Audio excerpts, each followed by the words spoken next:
Welcome to Prodigy Sportive Adaptations. P.S.A. podcast is an unconventional podcast that challenges the audience to think outside the box using real-life experiences, clever narratives, original quotes, and the creative use of satire in order to break the audience free from negative paradigms and push them towards their own personal growth. This is by no means a method to condemn or bash the audience, but instead encourage and showcase a different perspective that might not have been seen before. P.S.A. is designed to showcase to the listeners that the power of the mind is not a joke, and if a person can learn to control their mind and their thoughts, they will ultimately control their life. This podcast serves as a means of entertainment and educational purposes only, and not a replacement for therapy or any other type of professional help that the audience may desire.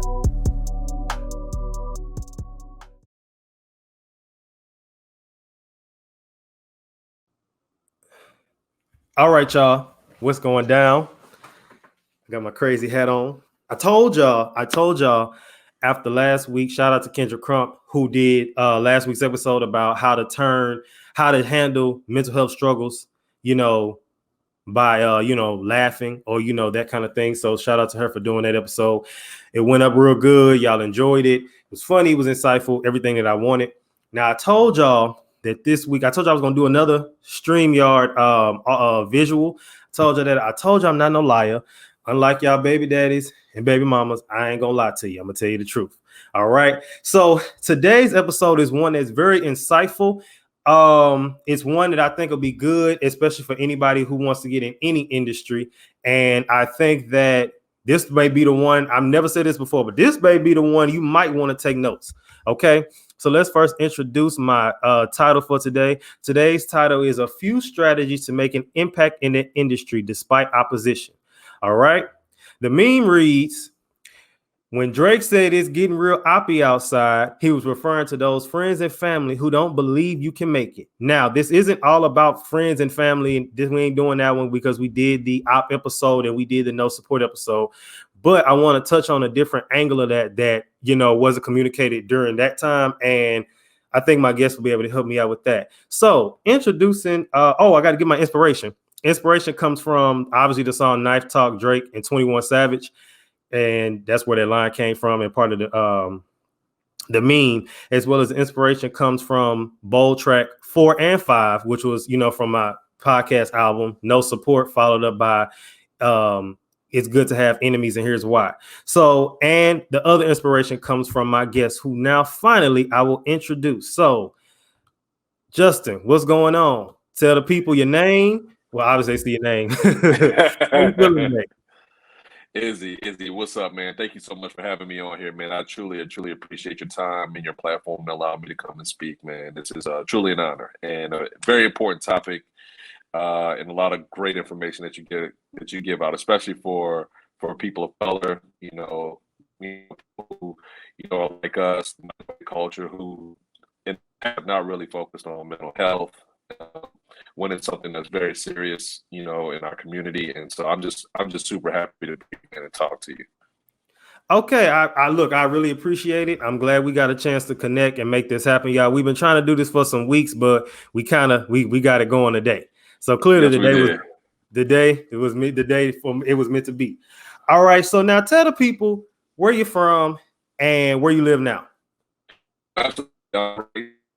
Louisiana. I am currently a practicing attorney here in New Orleans. I am also a sports agent where I represent NFL players. Even had a stint on a reality show on Bravo, Southern Charm New Orleans as well, and kind of do a few little knick-knack things here and there. Do some real estate here and there as well. So I kind of wear a bunch of different hats. Okay, so fun fact, I was groomed to be I know they ain't gonna like that word, but I was groomed to be a lawyer growing up, and I wanted to be a sports agent. When I went to college, I went to Texas Southern. I majored in English and minored in sports management because I was told by a lawyer on a college visit that majoring in English would be something great to major in because it would help prepare me for law school, and then with the minor in sports management for that sports background kind of thing. I was in school 4.5 years. I got to what was that? I got to the third 3.5. So it was like I graduated fall 16. I got to fall 15. And I said, and I had work study in the law school, and I said, I don't want to do this. And it finally just clicked. I said, I don't want to do this. So, and because when I was working in law school, which I got work study for the first time, which seniors never Yeah. get, which I knew was a divine setup. And I was listening to the people in law school. They was like, this is the hardest thing I ever done, but I want to be a lawyer. So they was like, if you don't want to do this, which they didn't know that I didn't, but they're like, if you don't want to do this, do not do this. She's like, I tell people all the time, it's not worth it if you don't really want to do it. Man, look, Izzy, I'm gonna tell you, when I was in law school, I used to actually say that my entire first year of law school. I don't want to do this. This is Yeah. crazy. Why am I putting myself through this? And look, it was even, I had it, I feel like honestly, I had it worse because my class was actually the Katrinas. So, we were displaced and we had a satellite, my law school, Loyola, set up a satellite campus at the University of Houston. So we were working around their schedule. We Mhm. had the most unorthodox first year law school experience than anybody probably has ever had. I mean, we had classes on a Saturday from like 9 to 5, no class on Monday, class on Tuesday from like 3 to 6. I mean, it was just the schedule was just all over the place. Yeah, I could believe it. I definitely could believe it. But I mean, you got it. So clearly, it was meant. It was meant to Yes, be. it definitely was. It definitely was, man. All right. So when you hear the word strategies, what's the first thing that comes to mind? The first thing that comes to mind when you're thinking about strategy is putting a plan in place. Okay. It's all about having a plan for whatever it is that you want to accomplish. Whatever task it is, whatever you set out, whatever goals you set out to accomplish, you got to have that. That's you're figuring out what's going to be the most efficient. Obviously, whatever you do, you got to work hard, but you also got to think about what is going to be efficient. It's going to be both beneficial for yourself and for your time. Okay. When you hear the word impact, what's the first thing that comes to mind? Impact is something that is powerful, something that you have a significant presence in, something that you do that changes something or, changes the thought process of someone else. All right. And when you hear the word industry, what's the first thing that comes to mind? Industry, I mean, you said first thing that comes to mind Yeah. is it's whatever area that you're in, with your specialization of whatever that you are a part of and that you're involved in and what you're most skilled at. Okay. Good. All right. So I went ahead and defined strategies. All came from Webster. A plan of action or policy designed to achieve the major or overall aim. Impact is defined as the action of one object coming forcibly into contact with another. So I like that word forcibly. And it kind of makes you think of, if we talk about making an impact, that means you have to force an impact. You Mm-hmm. have to force your way into something or onto something. You can't just, it's not going to just fall there. And then industry, it says economic activity concerned with the process of raw materials and manufacture of goods in factories. I think of that. That's an okay one. But when I think of industry, I think of just an overall, kind of, what's the word I'm looking for? Just overall kind of like, you get it. Yeah, Place. They get it. I get All it. I'm right. with you. Look, I'm with you. All right. So now you're a forex trader, a sports agent, attorney. Which one is your first love? Whew. So I will say my, if just being completely honest, I would probably say my first love is actually sports. Okay. But just being realistic, I have not had the success in sports that I was hoping to achieve based on the amount of time that I've been in the business. And being a lawyer, I've been doing it for the absolute longest, and I mean, I'm not trying to toot my own horn here, but I think I'm really good at it, and I've helped a lot of people. But football and sports has always been my passion. But I really appreciate, and I do also love being a lawyer because I really get to help people change their lives too, man. So, it's tough. I would say it's tough, but sports because just I'm a former football player. It's I enjoy being around those guys. I also see realize their dreams too. So I kind of go back and forth, man. But if I really, really had it my way, I mean, I would love to do sports full time. But it's just not. That's just not feasible for me. Okay. I mean, it makes sense. Yeah. When did you know you were on earth to make a change? I'm gonna tell you, I feel like for a very long time, and I think that was also part of my upbringing. To be quite honest, man, I was very fortunate, very blessed to come from an amazing family. My parents were big on excellence and leadership, and they just reinforced like, you are great, awesome, you are going to do amazing things. They did it in a way that didn't felt like it was like pressure where if I didn't live up to these expectations, I was going to be a failure in Mm-hmm. life. But, I saw the amazing things that my parents were doing, and they always taught me to also be my own man. And whatever it is that I decided to do in life, just be the best at it, whatever that was. If Right. you wanted to be an educator and go teach kids, make the like we talked about, make the biggest impact in those children's lives so that way they can go on to be great and fulfill their potential. If you wanted to be an attorney, go be the best attorney and represent the people to the best of your ability and help, get whatever the things that they needed done for whatever with their power they were wronged. If I wanted to be a doctor, go out be the best doctor and it's always ingrained in me. So I mean, I felt that from an early age, even as a kid. Okay, that's good, good. And it's good to have that parental reinforcement because I mean I had it, but I'm just saying a lot of people don't. So it's They good don't. that you had that and it helped you do what you did because sometimes I feel like people who don't have it, it forces them to want to be an impact to somebody or make a change or the difference, because they didn't have it. And then when they have kids, they are that parent. So that's good to see. All right. So, according to how one person can make a lasting impact in the world, all right, it says, be the change you wish to see in the world. Most of us heard this quote by Gandhi and perhaps even been inspired by it. It says, it's a beautiful sentiment and one that reminds us how everyone has the power to make an impact, whether it's by volunteering at a food bank, starting a nonprofit, or caring for your kids. What you do today can lead a lasting change. I'm very big on doing things that will, I don't want to just keep overusing the word impact, but I'm very big on things that have substance and doing things that have substance.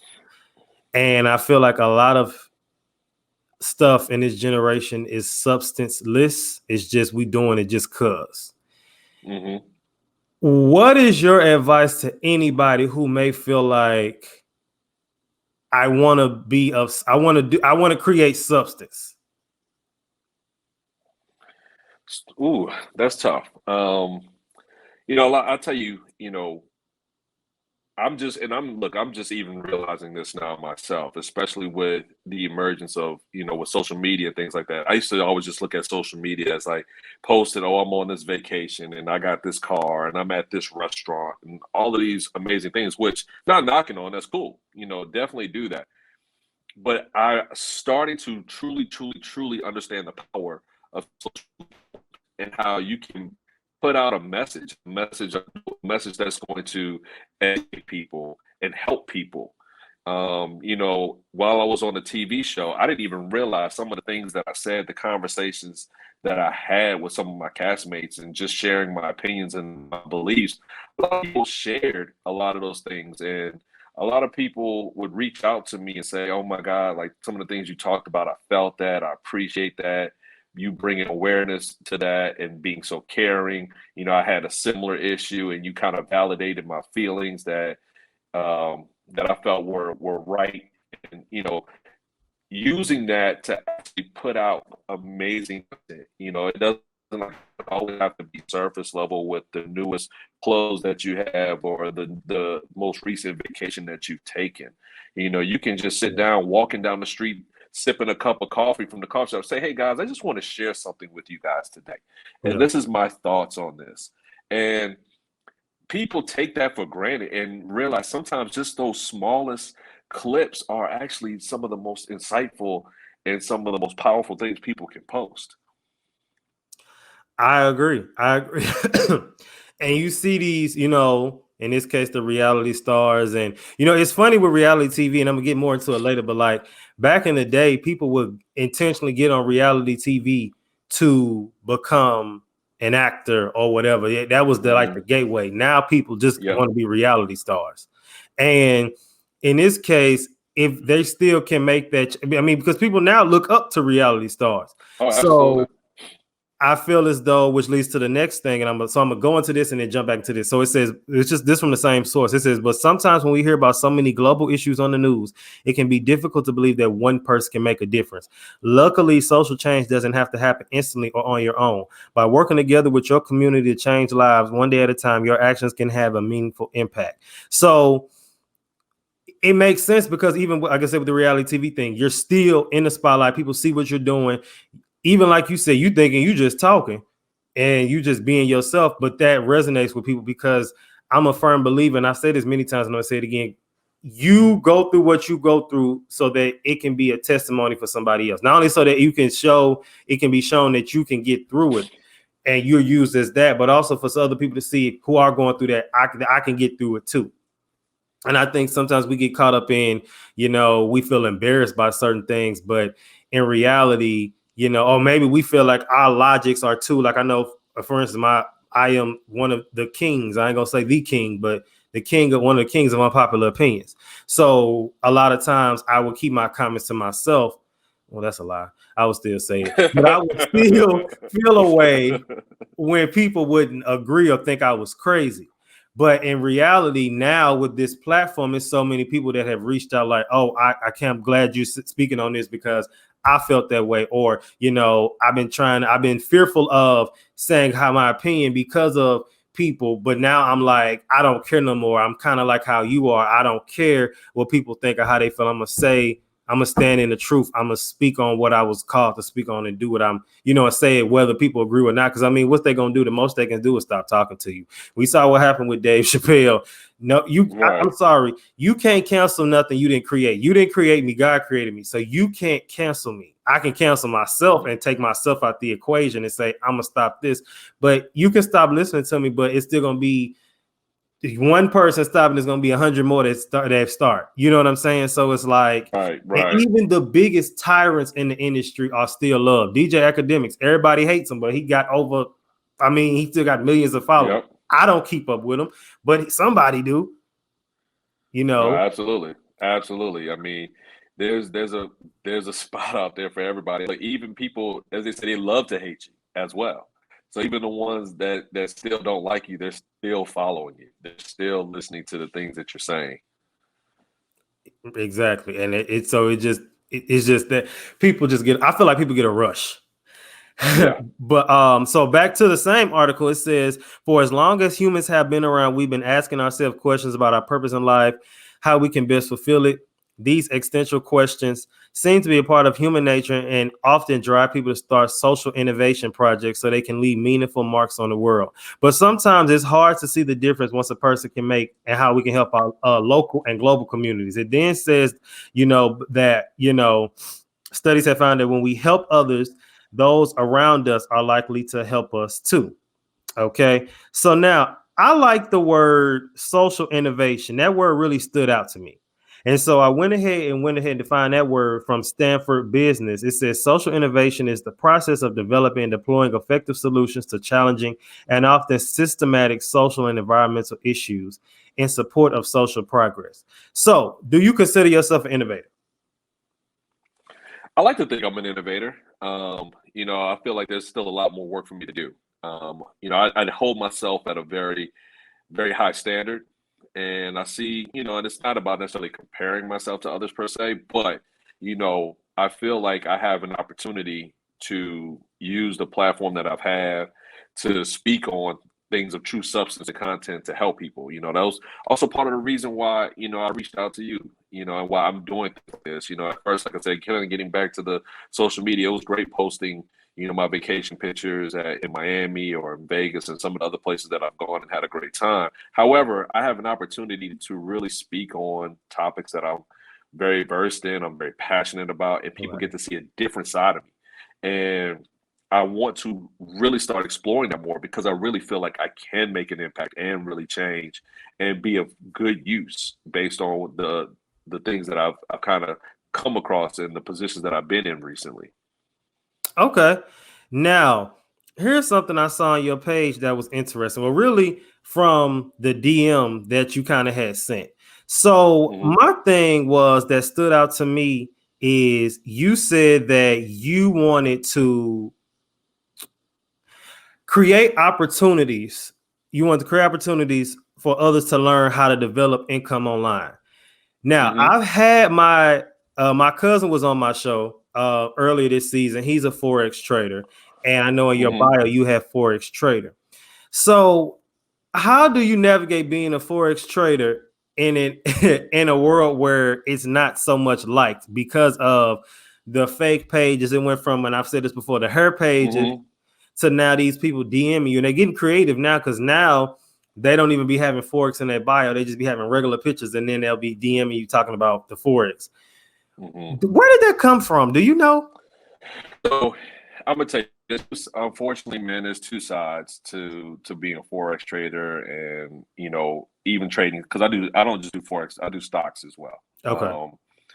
And there is a company called I Am Academy, which that's where I really learned from. How to trade and the fundamentals of trading and the techniques and really. And I've actually made some good money, trading. It hasn't been anything earth shattering, but I mean, look, I've done well with it. And the problem with it is that there are unfortunately some people out there that just truly focus on with it's a multi-level marketing company that truly focus on just the marketing side of it. Uh-huh. They're not really focused on teaching the skill, you know. And I think for me, as I got into it, I started to see that.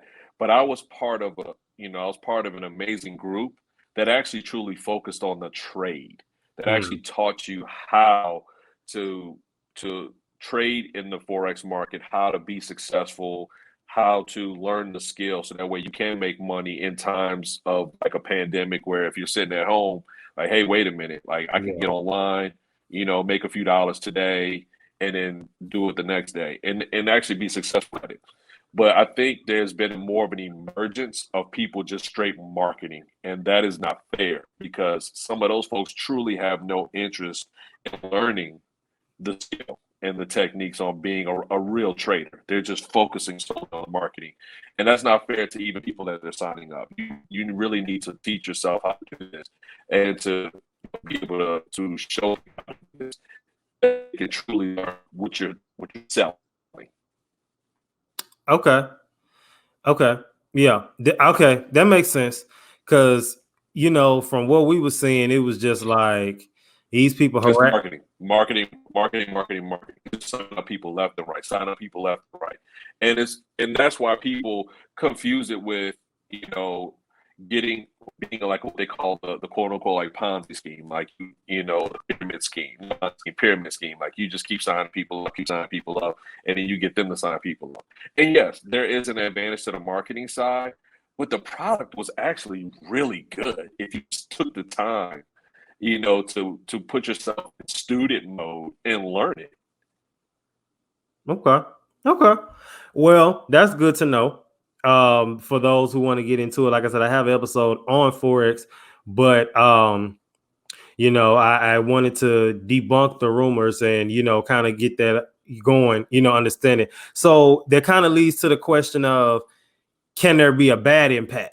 Because obviously, if there's a good, I feel like there's going to be a counterfeit. And so in this case, it's like a good side of Forex and then the bad side. But then it also kind of leads Yeah. into the comment of, you can be a bad impact, kind of like you can be a bad influence. Like, it's people out here impacting the world to do negative things, and to be stuck in these paradigms of just, consistent violence or, anger. You see the memes going around all the time. I see one I saw the other day, and I seen it before, but I saw it again. It was talking about how, I hold grudges, I'll heal in hell. And I'm like, well, first of all, no, you won't. And secondly, um, secondly, it just we push that narrative, and so people keep seeing stuff like that. And maybe you were struggling with unforgiveness, and you see stuff like that, like, yeah, ha ha ha, yeah, I'm gonna just heal that. Like, no, and that's a bad impact because now it's like you're forcing people to believe, and that's just one example, but you're forcing people to believe that this narrative that's toxic or this narrative that's not okay. And now it's like, but when it becomes normalized, it's like, we can be all day with the stuff that's being influenced and, used to, impact the youth, the children in a negative manner. Look, the stuff that you're not able to see on Twitter and Facebook, it was one thing when I was growing up to hear about some of the horrific injustices that have taken place across the country. You think about a lot of the things that we just recently, George Floyd, Philando Castile, Sterling Alton, all these different things. The videos that have been out there where, we're literally watching people die on social media.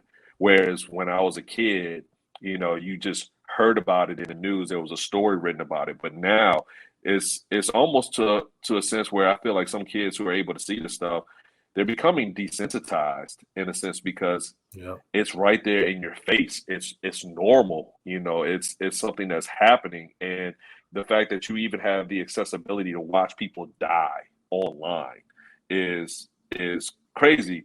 But at the same time, if it wasn't for social media and people putting stuff out there, then Ahmaud Arbery, his death would have went in vain. They did pretty much a whole cover up in the modern era that we're in now. So it is that push pull, and I feel bad, and like you said, I do feel bad. I mean, like you said, we have kids out here who are seeing this stuff on Facebook, and Facebook gives you the ability to say, yes, it's graphic in nature, but if you still press it, you can watch it though. And it's it's a simple click. It's not, you don't even look through. Yeah, it's a crazy time we live in, but it is what it is. Now, speaking on being able to see stuff that you couldn't always see, let's jump into I was gonna ask about your stint on reality TV and the Bravo network. What made you do Southern Charm New Orleans? I'm gonna be honest with you, man. When they reached out to me, I actually was not confident that I was gonna be casted on this show. I had been through kind of like a casting process before 2 times prior. Folks had reached out to me, and I was kind of like, you know what, I'll play this game and see how far I get, type deal. And this was now the 3rd time. And practicing law, building my legal career, still constantly trying to grow every year. And so I just really felt like, the opportunity presented itself. I was very, it wasn't anything that I was necessarily out there like searching for, hitting up casting directors. I just was fortunate, right place, right time, knew the right people. And I said, you know what, let me just give this a shot and see what happens. And I mean, to my surprise, it worked out for me. They liked me, they casted me, and I say, you know what? If this is meant to be in my life, I'm going to ride this wave and I'm going to see where it takes me. I still didn't quit my day job, I can tell you that. Definitely still maintain my legal practice and all the other things that I was doing. But, I noticed, I saw the platform that it was giving me. I saw the opportunities that I had to be to be, like we thought, more impactful, to make change. There were things that I really wanted to do. So some of the stated, some of the stuff did not make it, unfortunately. Like even with like social justice issues and things like that, that I was, that we even film. Unfortunately, some of that stuff didn't make it. But I wanted to be in the best position to spread a positive message and a message for change. If I had that platform to do it.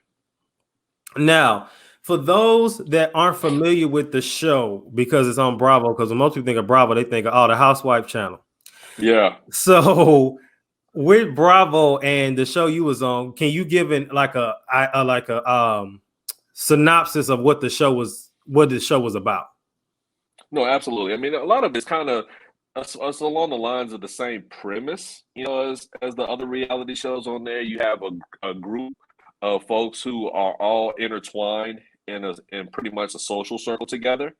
And then from within that social circle, they break out the dynamics of everyone's friendships, their relationships, their career paths, their businesses, for, things that we do throughout our lives and how all of those things kind of come together and break off and intertwine and different things. So, I mean, a lot of the structure is the same.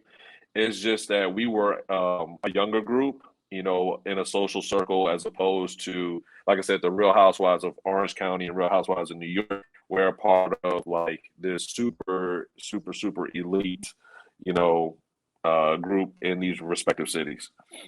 Okay. Would you ever do reality TV again? Depends. It depends. Depends on the show. So it depends on what the show's about. I have said, I would actually like to do something on in the legal respects, like something like a Judge Joe Brown, a Judge Mathis. I feel like I would, I feel like I could actually do a good job of being a judge and be even the TV judge. I think, the way that I am, I understand the law, and I could actually apply it properly and help people, who have disputes come to a decision. That would be fun to me. I'm not really interested in, um, kind of like the, and I'm not trying to, it's not trying to throw too much shade here, but, I know some of the folks on the VH1 shows. I'm not interested in the platforms where, people are literally like getting into physical altercations and stuff like that. That's not me at all by any stretch. I also have thought about some of the game shows the competition shows that you see, like Amazing Race has been one of my favorite shows on CBS, to be able to travel around the world in a Mhm. race where you're completing tasks. Like, to me, that's like so much fun and like an amazing experience. So that's something I would definitely love to do as well. I don't know. You might speak it. It might happen, especially since you already been on the platform. Now, this is the last question as far as the reality stuff. But for Mhm. anybody that wants to be in reality TV, what advice would you give them? Well, from what I've been seeing now, your social media is actually a big part of how people are getting casted now on reality shows. There are a lot of casting agents, casting companies, assistant casting directors who are scouring social media to try to find talent. And it's more than just posting pictures. They want to see your personality, whatever that personality is, and be your authentic self. You don't have to be something you think that they want to see, because when you're watching some of these reality shows, they have not characters, they have people who have different personalities and come from all walks of life. You have the model, the jock, you have the nerd, you have the stay at home, you have the computer tech guy, you have the engineer, the farmer, you have literally, they're pulling people who are interesting from so many different walks of life. I mean, when you look at matter of fact, what's really been popular in the media was Big Brother this past season on CBS. Uh-huh. And the cookout. It was an alliance of six black people on a show who band together and came up with a phenomenal plan to get to the very end with the one goal of making sure that somebody that was African American was going to be the winner of Big Brother, right? But even looking in within that household, you had so many different people from so many different walks of life. You had a lawyer, you had a phlebotomist, you had a student in grad school, you had just this variety of everybody. So long story short, just put yourself out there. And that's the thing. If you want to be on reality TV, you have to put yourself out there, and you can't be scared to do that too. So whatever yourself is, just put it out there. And there's also applications. So if you come across these casting directors, they have links for the different shows, so you can actually start applying and sending in your videos and putting your Instagram handles down there, so they can truly see who you are. Definitely. And then, okay, so I lied. This is my last question. Have you ever heard of Issa Rae's show Sweet Life, Los Angeles? I have seen like 2 episodes on HBO Max. I believe it's on the HBO Max platform. Uh-huh. Yeah, I have not finished it. and it may be because I'm, closer. I am the same age as that cast. I thought it was a pretty good show. Of course, it's gonna be drama, but it wasn't like just drama you know what I'm saying? It wasn't like, Right. and So I think that kind of alluded back to what I was saying about if I would do it again. It depends on the platform. Yes, there's going to be drama. Like I said, I'm not trying to throw any shade on VH1, but their culture on the show, you see there's a lot of physical altercations on that show, like physical altercations. That's not the type of platform or show that I'm trying to be on. And look, it's working. Those folks who do it, more power to you. Go get it how you live. I respect the hustle, but for me personally, that's just not for me. But of course, there's going to be conflict, and that's fine. You just have your conflict with words, but not with your hands. And so, you're going to have that. And I saw there was, some few dramatic moments, and that's definitely that's part of what's going to happen when you film, and you have to expect that. So, but yeah, I thought it was good too. Issa Rae is a talented writer and producer and actress, and love all the work that she's doing. And I saw that it was like the young cast in California, navigating, finding their way in LA and in their respective industries. So yeah, I enjoyed the first 2 episodes I watched. Yeah, definitely. And like I said, I know if she's smart, so I'm sure she's gonna branch out to other cities at some point if she could and make a Oh whole yeah. empire out of it. Okay, so again, you did it on. I don't think you realize you did it, but you segued into the next conversation when you brought up, the whole physical altercations. And when I think of physical altercations, obviously we go back to the word opposition. Now we talk about making an impact, and that's great, but despite oppositions. So there are going to be oppositions. There are going to be people that go against you. There are going to be things that go against you. And when oppositions seem to come, can you name something on just in your day-to-day? No, I want to be more specific because that's too broad. Maybe like say for instance, like, well, no, you kind of brought up earlier. You said if you had it your way, you would have been more sports. You would have been in the league right now. But that didn't really happen. Can you give an example of maybe a piece of opposition that may have happened that didn't allow you to be in the industry that you want to be in, which was sports? So sports is a very difficult industry to be in, and to kind of give you an example, I do personal injury law here in New Orleans. You have just a massive amount of people get hurt in some capacity every single day. People realize how many car accidents happen in a day, how many people get hurt on the job in a day. How many hospitals have surgeries where surgeries go wrong in a day. It's just because it's happening at such a high rate and such a high volume. Though the volume of accidents they're inevitable and they're going to be there, right? The thing is, with being a sports agent, every year there's only 256 guys that get drafted in the entire United States into the NFL. That's it. 256. You might have another 200 that get signed as unrestricted free agents as well. There are a little bit over 1,000 registered agents who are fighting every year, tooth and nail, to sign those guys as clients, because we all know the average lifespan of an NFL player is 3.5 years. So you constantly have to be signing new clients every year too. And so from a number standpoint, is very, very competitive. I mean, look, being a lawyer we're in a competitive market, but you're talking about every year you have 400-500 guys that get an opportunity. And that's other. Let me also say this too. They get an opportunity to make an NFL team. That doesn't mean that they're going to automatically make it. So the numbers dwindle down even after that. If they make the team, they make the roster, then if they get paid, you can actually, bill your client and try to make a few dollars. Right. So the way the market is too, there's a few handful of agencies that have gotten so big and so large, they're able to do things that price the little guys out of the market as well, because they've just got so many resources, and they have their client roster has gotten so big, and they've got so many renewed contracts that they're negotiating every year. They can undercut the fees for the little guys like me who really need to try to build and scale and just wait it out, because they built what I call a system. And so it's very difficult. The numbers aren't really there. And then also too, you need to have a lot if you're gonna be competitive as an agent, you gotta have a lot of money backing you. And if you don't, it's going to be very difficult. And that was my problem.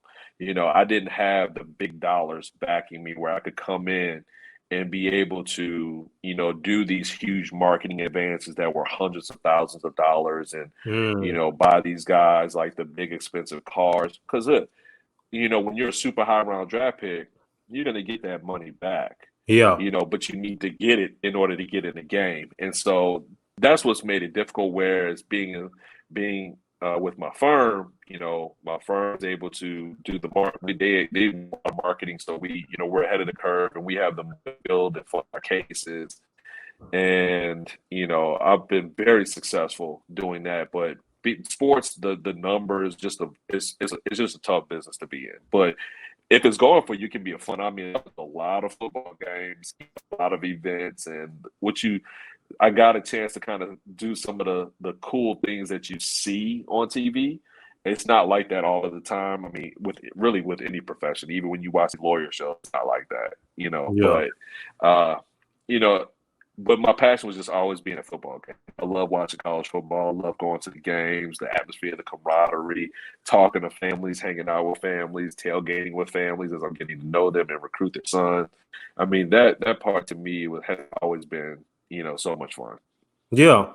And I definitely, that was the part of it that when I wanted to be a sports agent, that was something I was looking into doing. But then it was like, you got to be a lawyer. Not, yeah. But I'm not. And that's okay, because that's for somebody else. It was meant for somebody else and not me. Now, according to how to respond to opposition, it's opposition tactics. It says, what are some general ways to fight these tactics? It said there are a variety of tactics, specific ways to deal with each of these forms of attack. Some strategies that apply no matter what tactic being used include. Okay, so before we get to that, I said that, opposition is going to come. In my episode where I said it's good to have enemies, opposition or enemies, the ops, whatever you want to call them, is the earthly sign that it's time for you to elevate, or at least that you're on the right track. Because the enemy's not going to fight you if you're not doing nothing right. You know what I'm saying? That you're not going to get no pushback from anybody. And as I said before, that's why I said opposition isn't always a bad thing, but they will come. Obstacles will come, and it will be times where you may feel like you need to quit. You may feel like, you need to leave. But that's why I believe in warfare, and that's why I believe in the perfect strategy. Because if you don't have a strategy, you just going in there. It's kind of like you have a target. You got a gun. You just shooting in the dark. You don't know what you're doing. And that's why a plan is best in place. Now, here's the thing too. I also did an episode about no support. So back to early in the episode when I talked about your family and friends who, don't believe you can make it. I believe that is a form of opposition, because I feel like it is like, how I want to explain. People who, when they don't believe in you or laugh when you say you can do something, it's only based on their comfort level and what they either see you doing or what they are comfortable with doing. In their eyes, you could be some little, soldier in training, but in reality, you a whole general of a 300 army. And it just goes off of what you are and what people can see. So my question to you is, with opposition, and we already talked about opposition, and we can be here all day with just opposition. How have you dealt, if you've ever dealt with any family or friends who maybe you said like, I'm gonna do this or I can get this, and they kind of like, maybe not? So I've been, the overall thing, I've been very fortunate to have the support that I've had throughout my life, the things that I wanted to do and accomplish. So I've never really had an overwhelming amount of opposition. Now I have had a few friends, um, and even potentially like past relationships that question some of the things that I wanted to do and kind of made me doubt myself at Mhm. times. And what I say to those who experience that is sometimes you almost have to move in silence. Sometimes because when people see the things that you're doing or what you plan to do, they don't want to see you succeed because they're scared of doing that themselves. Is what I Right. found. And so when they're also scared, they're going to project that upon you and then make you doubt yourself and your ability. So what I've had to learn to do is when I'm trying to do something and I'm first getting started, sometimes I just have to move in silence, get some success. And then by the time it reveals itself, they have no choice but to congratulate me. And then if they don't congratulate me, while and it's clearly that it's doing well, then you truly know where that person stands, and that's just jealousy and envy at that point. And so I would say to those, you know, whatever it is that you want to do, sometimes, like I said, you might not get the support from your family. Find a mentor that's in that same industry to kind of help and guide you. And I said, once you start making a path for yourself where you feel comfortable, then you can then share with the world and with everybody what you're doing. Okay, I like that. And it basically, if you are around the wrong people, because sometimes people don't know your industry. Like just based on my podcast journey, so many people around me have learned about podcasting because of me doing it. Hmm. So sometimes you're the person that's meant to be the teacher. So you got to do Yeah. all the learning. So many people have started podcasts, have reached out to me, asking me for advice, have blatantly told me, "Oh, some of your segments and some of your things I took." And obviously not like a diss, but they took it and they used it too. So I'm like, well, that's Yeah. fine. Go ahead. Because, obviously if you look at me as the blueprint, which is the theme for this season, then so be it. I'll be that. Right. Right. Now it says, understand your opponent and their strategy. It says, if knowledge is power, ignorance is weakness. An opponent you understand is much weaker than an opponent whose every move baffles you. Understand your foe's beliefs, backgrounds, and position. This will put you in a stronger position to respond to attacks. Now, you can take that as a simple, like somebody who actually is coming for you, but also I look at that as with those people who don't believe in you. You know who don't believe in you. You know who do. You know who gets quiet when you bring up certain things. You bring up certain ideas and they just kind of like, don't, like he said, silence. Don't tell them nothing. So Hmm. right there, those are a few strategies. We got so far. Be silent, and then the other one was to dang it, I lost it. But I know it was silent was one of them. I can't think. I literally Hmm. just lost it. But you just have to know, your people. And to me, at this point, you know who's around you, who's not. Me, I really don't tell nobody nothing because I like for everything to kind of be a sneak attack. I like moving like stealth. It's moving in Yeah. stealth. So like an assassin, like you don't know what I got coming. You just know, I always got the podcast. But at this point with my P.S.A, they didn't know you was coming. They don't know who else is coming. You don't know who in my DMs. You don't know who I'm reaching out to. You don't know who I know. And that's the main thing. Right. Always have the upper hand. And any industry you're trying to get in, it's another strategy.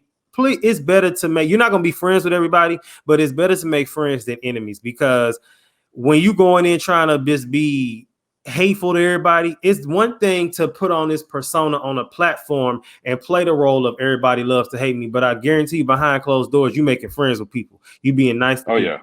You getting up here doing this image, but you see some of these celebrities, which I'm not gonna name because I don't want them to, try to flag me. But in reality, I've seen some celebrities who came up and they had these great stories, started on reality shows, and then the industry hates them. They're terrible people. They always Hmm. beefed out with somebody. They always lashing out at the mouth. They're very difficult to work with. It's always something. They always the victim. They never wrong. So it's like, don't be that Yeah. guy Yeah. or girl. Yeah. And then it says, what does your opponent believe and want? Does your opponent come from a cultural ethnic group different from your own? And if so, how might that affect the dealings with the organization? Does your opponent have a history of acting or reacting in a certain way? You may be able to determine some of these things from your own history with the personal organization in question.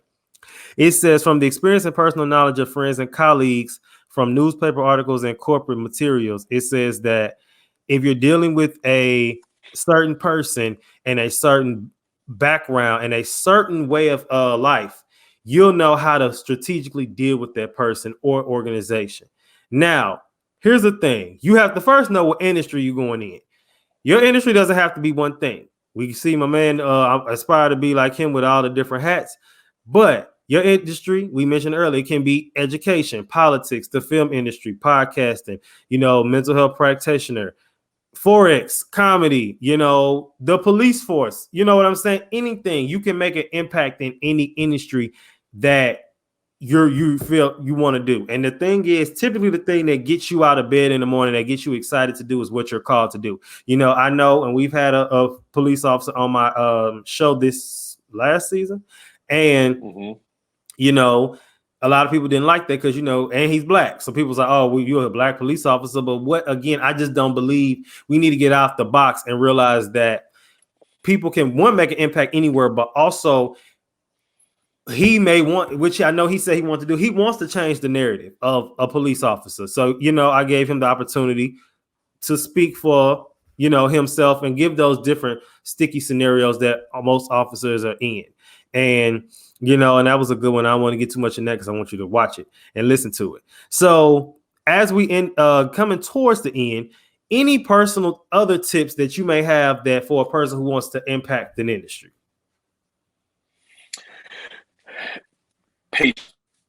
Patience is a big one.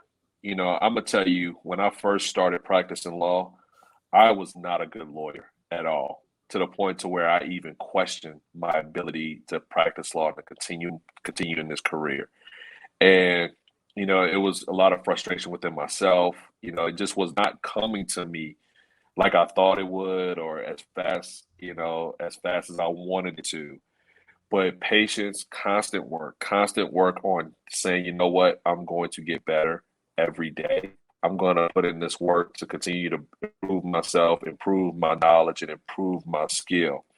And then it almost seemed like it was like overnight. All of a sudden, my career changed. The amount of money I started making, it changed. And it wasn't where you say people like, oh, this person's an overnight success that we see in the media. Sometimes, like with these actors, I'm like, what people don't realize, man, these people have been working for a very long time. And this was like their big breakout role. And it seems like they came out of nowhere. So it's just a lot of patience and a lot of hard work, and just knowing that your season is going to come, but don't quit before it gets to your season. We don't always know when it's going to be. You're usually always right there on the brink when you feel like it's not about to come, but you just got to keep pushing and keep persevering. Patience, and then just keep following it up with the hard work. Absolutely. And I believe that. And as always, we move into towards the end, and we have my segment, tips and scenarios for the college kids. So I would say, for anybody in college right now, I want you to understand that your impact, first of all, you're in college, and I got to be biased, especially if you had HBCU. Yep. You're going to, both HBCU grads here, you're going to make an impact just off that alone. But your goal is, I would say, that always think about after college. A lot of us get caught in the moment of college, and then we graduate and we like, dang, we just here.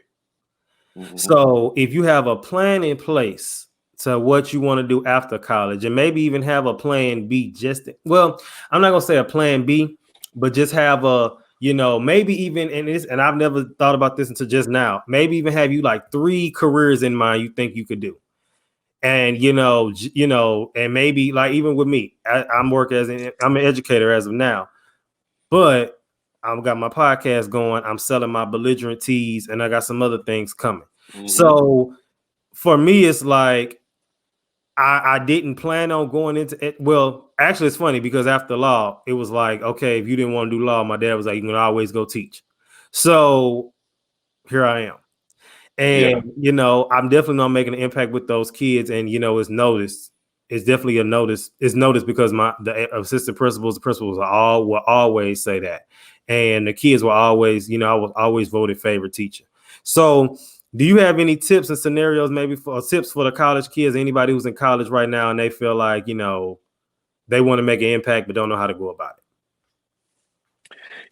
That's always, I find that's always really tough for college kids because you're still trying to figure out who you are, Yeah. what your true passions really are. And to be quite honest, I didn't even know what mine were for a while I was in college. I thought I was going to be a doctor when I first got to Morehouse. I was Oh, like, I'm wow. going pre-med. I was pre-med, and the science classes were not working out for me. So I switched gears quickly. Now, I was a psych major. I kept my major, but just dropped pre-med.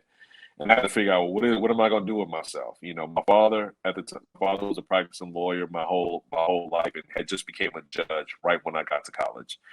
And so I've always been around the law. Mhm. And I used to kind of fight against it, but I always did appreciate to go watch my dad when he would have his trials and just to see how much of an amazing trial lawyer he was. And I was like, man, this is fun. Like I kind of liked it. I just was like, everybody was like, do you want to be like your dad? And I used to try to fight against that. And then the other side of it too is like, well, do I want to go to grad school, maybe become a psychologist? Like, what do I really want to do? And it was a little bit of a battle, and I wound up picking law school. And even still, then I'm still like struggling. Like, man, I'm just trying to get through my first year. What do I figure this out? Yeah. And I think it's going to be a while for a lot of young kids. And I will say this to them, that's your time to actually try to explore and learn yourself and learn your passions. I will say, like, you really don't even have to have it all figured out at this moment in time. But whatever your passion is, think about how to take that and eventually turn that into a business or figure out a way to monetize it. Whatever that love for it, whatever that passion is, whether you're able to build the actual product around it or whether you're able to talk about it on a platform like a podcast and get it out there, whatever your true love is, find a way to monetize that, because one of the biggest lessons that I've learned from my parents is if you love what you do, you never work a day in your life. Yeah, absolutely. And that's the point that you want to get to. Absolutely. I agree 100%. All right. So now we're moving into the last segment for the day. It's been a long one, but it's been a good one. And I told y'all you're going to need to take notes. So the last segment is titled Game Time. All right. This game time is called strategy or tragedy. I'm going to give you 6 scenarios, and I want you to tell me whether or not this is a good strategy or like, nah, that's a tragedy. All right. You ready? Okay, let's do it. All right. The first one, it says studying under someone in the same industry as you're trying to go in and trying to impact. I would say that's a strategy. Mentors are key to what it is that you're trying to accomplish. Definitely strategy. I mean, strategy. Yes. Okay. Doing exactly what the person you study was doing in the same industry, like literally jocking their everything, like doing everything they did. That's a tragedy, because the cliche saying is there's more than one way to skin a cat, even in the industry. For me, as an attorney, I'll give myself as an example. I'm a trial attorney. I love trials. You have people that go on to trials and who are, I mean, bulldogs, hard nosed, and like their personality kind of caters towards that. Then there are people who have had major success kind of being laid back and just kind of just being suave and smooth and charismatic and have had success with that. You just need to know what your strengths are and what works best for you. There's a lot of, like, even when you're playing, equate everything to sports. If you play basketball, you're on the court with 4 other people, and guess what? Everybody has a different position. Everybody's just important. You have Shaq, who was an amazing center, and then you have Kobe, who was one of the best guards ever.